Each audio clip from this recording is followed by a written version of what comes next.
In the gloomy, dust-choked drawing room of 12 Grimold Place, 1995, a 15-year-old Harry Potter is tossing out dark artifacts. He finds a Muggle recording device modified with magic.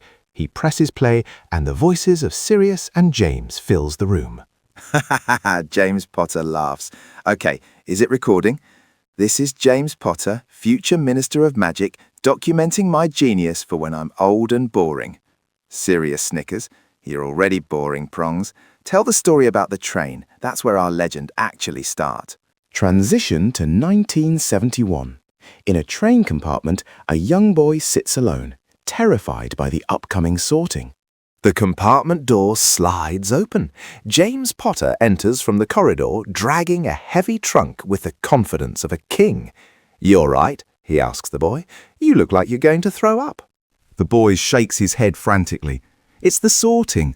I need to be in Gryffindor, but—" James pulls a jelly bean from his pocket and pops it into his mouth. But I'm not brave. I'll probably end up in Hufflepuff, and my mum says they're all squibs." James shakes his head. Well, the way I see it, you could either sit here and keep worrying." James stands up and turns to the window. The roar of the wind fills the cabin. "Or you can prove you belong in Gryffindor by climbing with me on top of this train." In the next car, it's quiet. Lily Evans is watching her old life go with the passing hills. "I'm going to miss Tuny Sev. She was so angry." Snape leans in. "We're going to Slytherin," he says. "Once you're there, it won't matter if she's mad at you. You'll become the witch you were destined to be." Lily shakes her head. "But I've never heard her act like that before. What if she never forgives me?" Snape scoffs. "You're not listening. You're worried too much about what she thinks. Let her go and live your new life." Lily purses her lips, thinking this over. On the roof of James's compartment, Peter has followed James onto the roof of the car. "See, you didn't die," James says as he moves down the train. "Now let's see if anyone else wants to show a bit of bravery." He hangs upside down from the roof railing to spy in the next window. He sees Snape looking intense and gloomy. He sees Lily looking like she needs a laugh. James taps on the glass, giving a friendly wave. Lily looks up, startled. Snape glares, looking offended that someone is interrupting their time together. Snape aggressively snaps the shades shut. James pulls himself up. He isn't crushed. He's amused. "Friendly?" he chuckles. Peter asks, "Who was that?" James shrugs, totally unfazed. "Some girl with a really gloomy friend? Come on, let's see who else is on board." Further down the train, it's a lecture hall. Lucius Malfoy is running the show. He's lecturing on the burden of nobility. "The Slytherin house legacy is renowned, Sirius.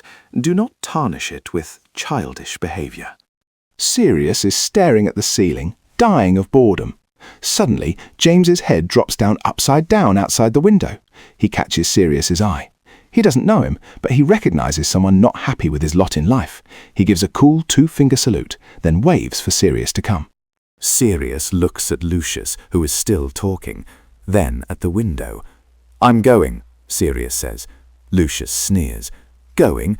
Sit down, Sirius. We haven't arrived yet."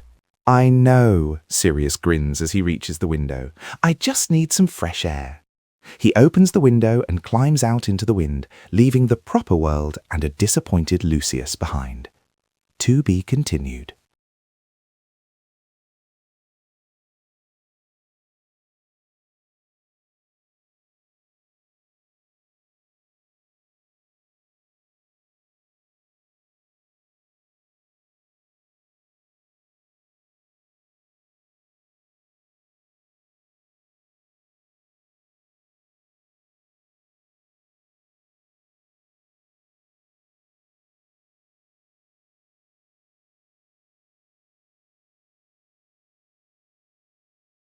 The boys are all just taking in the experience. Peter's stomach rumbles. James has a sudden idea. The trolley witch! He shouts over the wind, "Let's get some food!" They go back down the train and spy the trolley witch. James pats his pocket. "Target in sight." Lily wipes a tear. "She thinks I am a freak. What if she thinks I'll turn into some sort of monster?" Snape needs to fix this. He needs to prove that their new world is better than the one she left behind. We aren't freaks or monsters, Lily, he tells her. We're civilized. He leaves to get her a treat to prove that wizards are good. He steps out into the corridor. It is a fatal error in timing.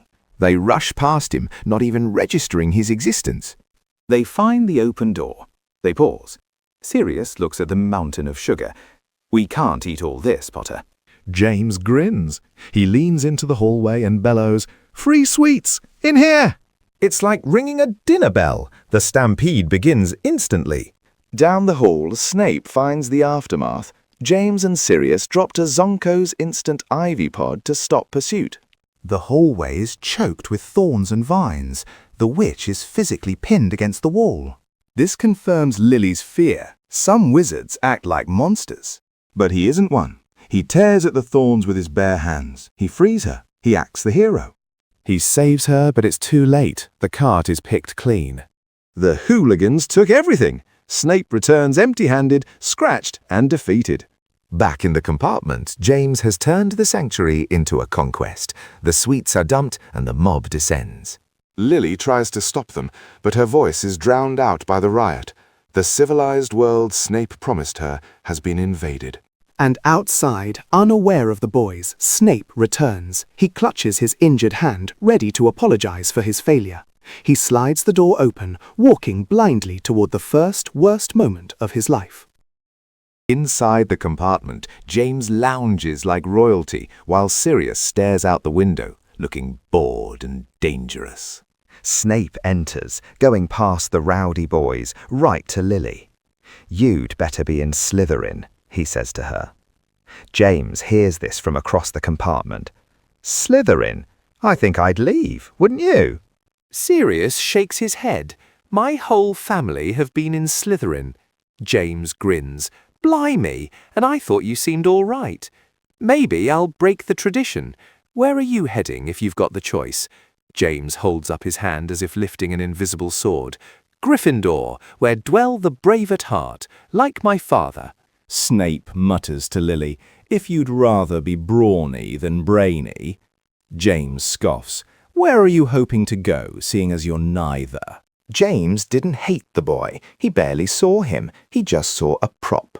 Lily, however, was done with the insulting. "Come on, Severus." She pulls Snape away, and as she does, James casually sticks his foot out into the aisle.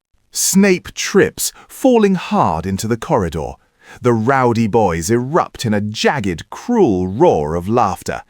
James calls out, "Severus, see ya, Snivelis."